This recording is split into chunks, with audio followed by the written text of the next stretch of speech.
Chers amis, bonjour. Je continue ma série sur le dolorisme. Alors, ça croise l'actualité. Il se trouve que ça croise l'actualité. Enfin, vous me direz, MeToo, l'actualité, c'est un peu tout le temps, malheureusement. Avec l'affaire Juliette Binoche, etc., etc. Donc, j'en suis au traumatisme sexuel. Dolorisme, traumatisme sexuel. D'accord ? Dès l'instant qu'il y a traumatisme, qu'il soit sexuel ou qu'il ne soit pas, c'est lié aussi avec la souffrance. Quitte à choquer certains peut-être, je dirais qu'il n'y a pas si longtemps qu'on considère qu'un enfant ou quelque adulte que ce soit qui ait subi ce qu'un homme puisse faire de pire à un enfant, selon mes dires quand je l'avais révélé à mes filles, face à l'objet de poursuite ou au minimum de considération par son aspect criminel, n'est pas si vieux. Je n'ai pas enquêté sur le sujet, je dois l'avouer, dans l'histoire de notre justice, je veux dire. Mais si l'on observe qu'aujourd'hui encore il se trouve certains masculinistes et tous ceux qui s'opposent au féminisme pour les légitimer, qui sont dans le plus grand déni au sujet de ces faits, on ne peut que le constater. Oui, j'ose un rapprochement entre d'un côté le mouvement masculiniste et l'inceste. Et je dois reconnaître que relisant mon travail à l'instant, avant de faire la vidéo, j'y songe plus fortement encore. En fait, j'ai rajouté quelques trucs, par rapport à mon travail antérieur. Pourquoi ? Parce que le discours ambiant chez les masculinistes réside dans le fait que l'homme, vis-à-vis de la femme, aurait un rôle protecteur, ce que je ne nie pas d'ailleurs. Je vous renvoie à mon ouvrage sur le masculinisme, sur le sujet. Aussi est-il judicieux d'observer que la femme, elle aussi, joue ce rôle protecteur vis-à-vis de son compagnon ou de son mari, ce qu'il semble visiblement oublier, n'en déplaise à certains hommes. Je me souviens par exemple du Grand Chemin où Anémone allait chercher son mari qui se bourrait la gueule au bistrot et qu'elle allait chercher dans la brouette. J'en ris, mais c'est pas drôle. Mais il y a bien des cas où c'est la femme qui vient au secours du mari. Sur votre respect. Voilà, c'est comme ça. Il est d'autre part particulièrement interpellant d'observer que les masculinistes se gardent bien le plus souvent de parler paternité ou d'aborder leur rôle dans le couple en tant que parents. On parle charge mentale éventuellement, mais éducation, là, on les entend beaucoup moins. Or, qu'est-ce qu'on observe dans les faits ? C'est que relativement à cette famille que je qualifierais de traditionnelle, c'est-à-dire hétéro, avec enfants, dans 80% des cas, l'enfant qui est victime d'inceste ou d'attouchement sexuel l'est dans le cadre soit familial, soit amical, c'est-à-dire activités sportives, cours particuliers, famille, oncle, beau-père, etc. C'est-à-dire que dans ces 80%, l'homme, le père, censé protéger son enfant, soit n'est pas parvenu à le protéger, ce qui était mon cas malheureusement quand j'étais enfant, soit est le coupable dans le phénomène inceste. Alors, sur ce point, au sujet de mon papa qui s'appelait Roland Niel-Aubin, je précise, quand j'ai pété les plombs à 40 ans, je lui avais jamais dit, il était absolument pas au courant. Ma mère l'a su quand j'avais 21 ans à peu près, je lui ai dit à ma mère. Et puis je lui ai dit à l'homme que j'ai épousé, évidemment, très tôt, dès le début de notre relation. Et puis, je l'ai dit à mon père quand j'ai pété les plombs à 40 ans. Et là, il a été super, il était profondément choqué et il a super bien réagi, quoi. Voilà. C'est comme ça. Je ne suis pas en train de prétendre que seules les familles homoparentales ou monoparentales sont dignes de protéger les enfants parce qu'évidemment, c'est faux. Ça peut évidemment, malheureusement, arriver dans n'importe quelle famille. Donc, n'importe quel type de famille, il peut arriver qu'il y ait un inceste. C'est clair. Je veux simplement, je suis en train de prétendre, je ne suis pas en train de prétendre que seules les familles homoparentales ou monoparentales sont dignes de protéger les enfants, parce qu'évidemment, ce serait faux. Dans ces familles aussi, des traumatismes sexuels peuvent survenir. Je prétends simplement qu'en aucune façon, le schéma traditionnel, un papa et une maman pour élever un enfant ou des enfants, n'apporte pas la moindre garantie sur le sujet, au prétexte que le couple parental est hétéro. C'est ce qui justifie mon rapprochement entre masculinisme et inceste. La Déclaration des droits de l'enfant ne date que depuis 1959 et je ne suis pas allée chercher plus loin sur la notion de citoyenneté dont il jouit depuis quand, et surtout selon le pays où il habite et où il naît.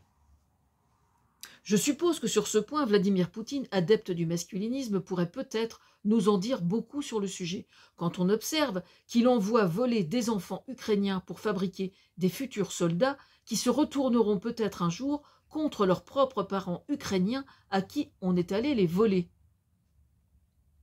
J'ai entendu ce matin que le clan médiatique Trump aux USA ont cette nuit déroulé le tapis rouge à Vladimir Poutine.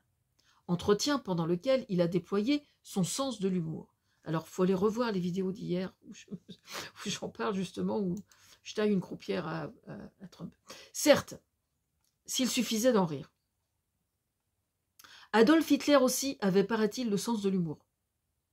Je suppose que la prochaine vidéo qu'il nous réserve, il fera sauter sur ses genoux une ribambelle de gamins. Ce qui est terrible avec les dictateurs, c'est hélas universel, c'est qu'ils sont terriblement prévisibles. D'ailleurs, parallèlement au fait de faire sauter de jeunes Russes acquis à sa cause de dictateur, je demande à Poutine de nous expliquer où en est la lutte contre l'inceste aujourd'hui sur le sol russe. Enfin, pour les enfants qui ne sont pas encore morts de froid, je veux dire. Maintenant, je reviens à mon cas personnel. Moi, je n'avais que 9 ans. J'avais choisi de ne rien dire à qui que ce soit. Quant à mes 40... oui, pourquoi j'avais choisi de ne rien dire? Parce que le couple de mes parents allait très mal, d'autre part, en tant que couple simplement, et que ma mère allait pas bien, et je me suis dit, elle n'a pas besoin de ça en plus, quoi. C'est-à-dire que j'ai choisi de ne rien dire pour la protéger. C'est pas top, on est d'accord, mais bon, c'est quand on est enfant, on fait comme on peut. Hein. Voilà. Oui, je n'avais que 9 ans, j'ai choisi de ne rien dire. Quant à 40 ans, toute cette histoire m'explosait au visage. Une des psychiatres que j'avais rencontrées me dit carrément: de toute façon, dans ces années-là, si vous étiez confié à votre mère, c'eût été préférable, parce que vous auriez alors porté ce poids toutes les deux. Donc pour vous, ça aurait été mieux, évidemment, et ça m'aurait rapproché de ma mère. Mais si elle avait voulu déposer plainte, la gendarmerie ne l'aurait même pas écoutée. Voilà, ça c'est la vérité.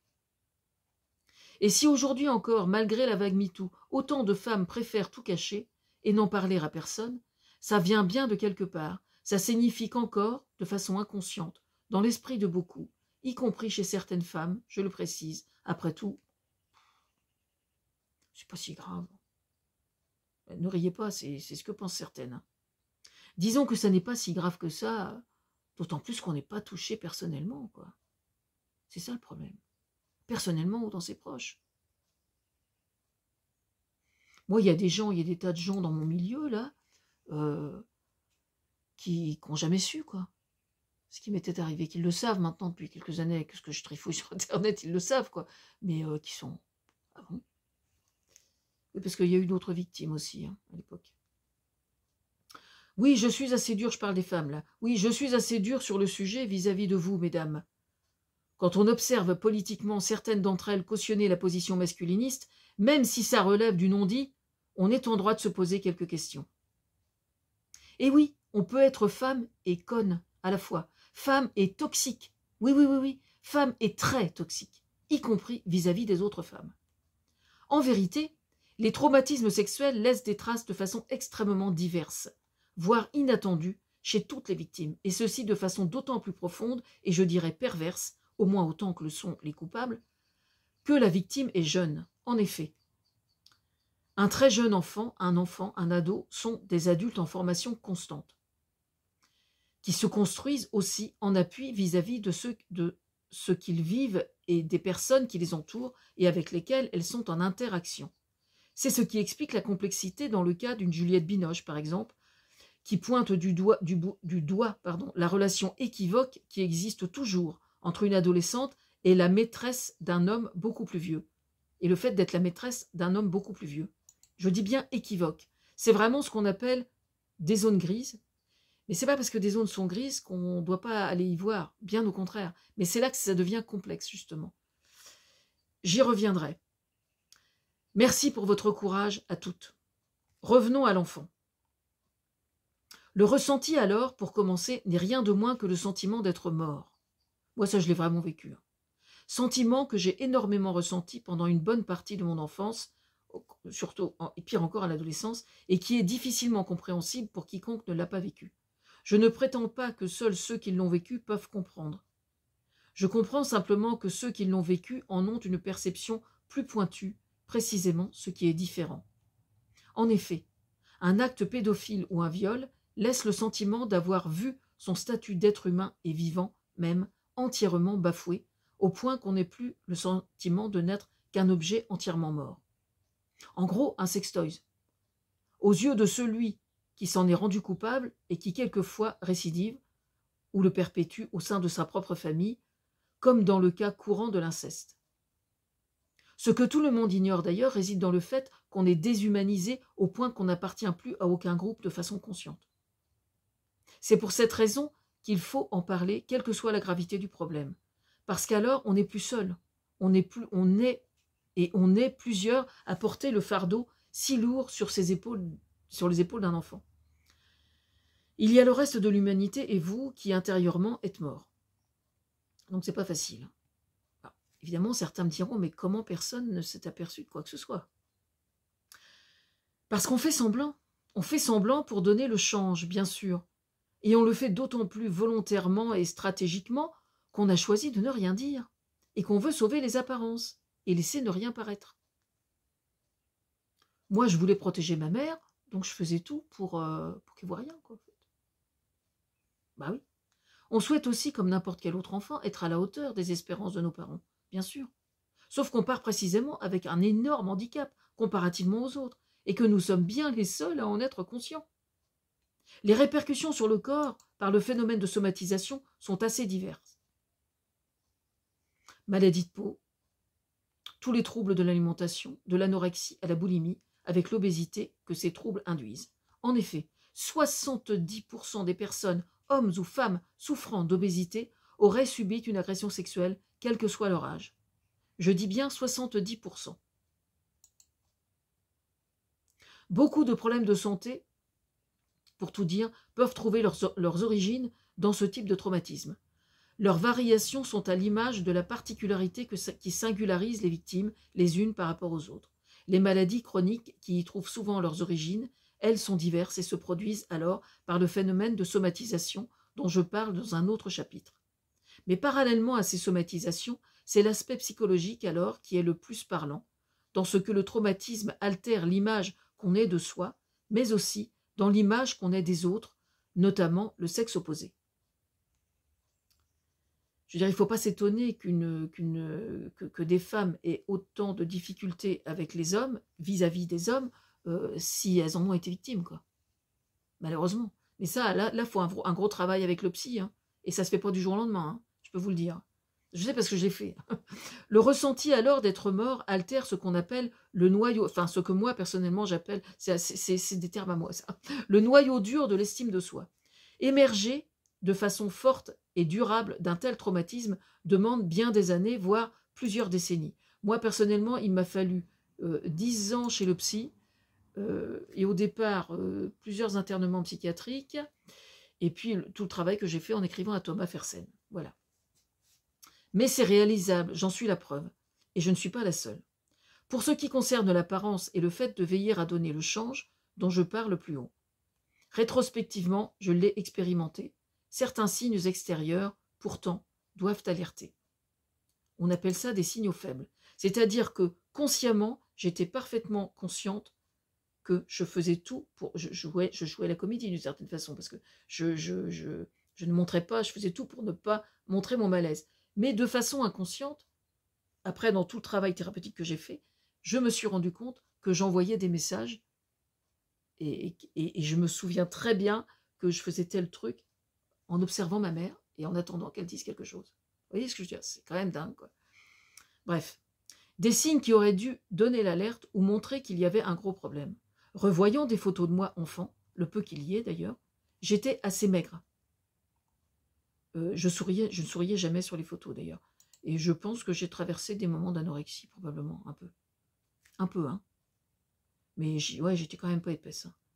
Je me souviens même du ressenti que j'avais quand telle photo ou telle autre avait été prise. Alors je me disais quand même, merde, ils n'avaient pas les yeux en face des trous, quoi. Vraiment. Pourquoi n'ont-ils rien vu? Je répondrais, et là, sincèrement, c'est ce que je sais, surmenage, beaucoup, surmenage, surcharge de travail, et donc indisponibilité. Et ça, malheureusement, il y a des professions qui sont extrêmement prenantes. Moi, ma maman, elle était agricultrice, mais elle faisait 3-4 boulots en même temps, quoi. Elle était comptable, elle était femme de ménage, elle faisait la cuisine, elle allait traire les vaches, elle n'arrêtait pas, quoi. Elle n'arrêtait pas. Certains points me reviennent, comme le fait que ma poupée, à qui je faisais des incroyables chignons, façon pièce montée des grands jours, nous étions dans les années 70 avec de grosses boucles et son chignon était fait avec des vraies épingles à cheveux, et bien cette poupée à laquelle je tenais tant portait une robe courte vert prairie avec un col blanc, et elle ne portait jamais de culotte. Voilà. Elle n'existait dans mon esprit, pour tout dire, que par son chignon. Elle n'existait comme tête à coiffer, et elle était toujours pieds nus. Nos parents, par commodité, avaient choisi de nous mettre, mon frère, ma sœur et moi, pensionnaires à Barentin, au lycée Corneille. Il faut reconnaître que l'heure de la traite des vaches, c'est aussi l'heure des devoirs, ce qui ne facilitait pas la chose. D'ailleurs, nous étions plusieurs enfants d'agriculteurs à être ainsi pensionnaires pour des raisons qui devaient être similaires. Rétrospectivement, je réalise que d'une certaine façon, cet éloignement m'a un peu sauvé la vie et m'a permis d'être en contact avec d'autres adultes d'un milieu autre qu'agricole et qui donc m'a été salutaire. Ça, c'est sûr. Le week-end de l'employé agricole n'était pas là et donc j'étais peu en contact avec lui. Mais pendant les vacances scolaires, il mangeait à notre table. M'agresser sexuellement, il ne l'a fait qu'une fois. Jamais il n'a récidivé. Je faisais tout pour m'en protéger et ne pas lui en donner l'opportunité. Plus jamais je ne suis entrée seule dans un bâtiment agricole depuis ce jour. Et quand maman me demandait d'aller chercher les hommes, comme elle disait, parce que le repas était prêt, va les chercher, on mange, je me mettais au milieu de la cour, et je vous jure que c'est vrai, dans la cour aux cochons, et je hurlais, mais le plus fort possible, le repas est prêt, et je revenais manger. Un peu façon à table dans la série, fais pas ci, fais pas ça. Mais c'était exactement ça, quoi. Je hurlais le plus possible. S'il n'avait pas entendu, bah, il ne mangeait pas, ou en tout cas, ça n'aurait pas été de mon affaire. Mais il serait arrivé après, quoi. Mais voilà, ça se passait comme ça. Quand le calendrier m'imposait de manger à la même table que lui, chaque jour, ma mère me demandait d'aller m'asseoir à côté de lui pour manger sur le banc le long du mur. Chaque jour, je lui disais non. Je lui disais non pour m'asseoir à la table. Je voulais, moi, être en face de lui et pas à côté de lui. Chaque jour, elle ne m'écoutait pas et m'imposait de m'asseoir à côté de lui. Comment expliquer que par le phénomène de répétition auquel je tenais visiblement, elle ne m'ait pas un jour simplement posé la question « Pourquoi tu ne veux jamais t'asseoir à côté de Jacques ?» Qu'est-ce qui se passe? Pourquoi elle ne m'a jamais posé cette question? Ça, c'est clair. Il me semble pourtant évident rétrospectivement que par mon insistance à chaque fois que j'agissais ainsi, je la mettais en situation, elle ou mon père, qui trônait au bout de la table, de se poser la question. Ce que je veux dire, c'est que de toute évidence, quand un enfant porte un secret aussi lourd et qu'il choisit, le croit-il, de ne rien révéler pour protéger un de ses parents ou les deux parents de façon inconsciente, j'en ai l'absolue certitude, il envoie des messages qui sont censés être captés par ceux qui sont censés veiller sur lui ou sur elle. Mais pour ça, il faut ne pas être accaparé par une charge mentale délirante, ce qui était le cas de notre mère, et de mon père aussi, pour être suffisamment disponible dans la relation.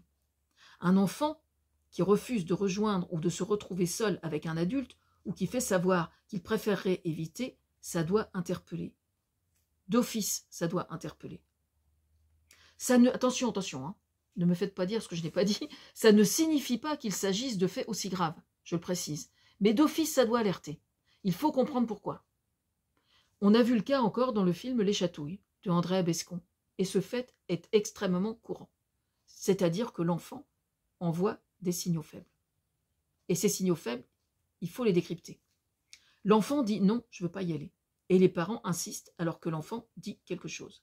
Ça ne signifie pas qu'il y ait quelque chose d'aussi grave, je le rappelle. Mais ça doit inciter à la vigilance et inciter à se poser la question.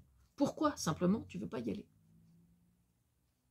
Pour ce qui concerne les tourments au sein de la Civise, j'ai envoyé un mail à Macron sur le site de l'Élysée pour lui proposer d'y travailler et je lui ai donné le lien de ma playlist sur le dolorisme. Ce sera tout pour aujourd'hui, mais c'est déjà pas mal.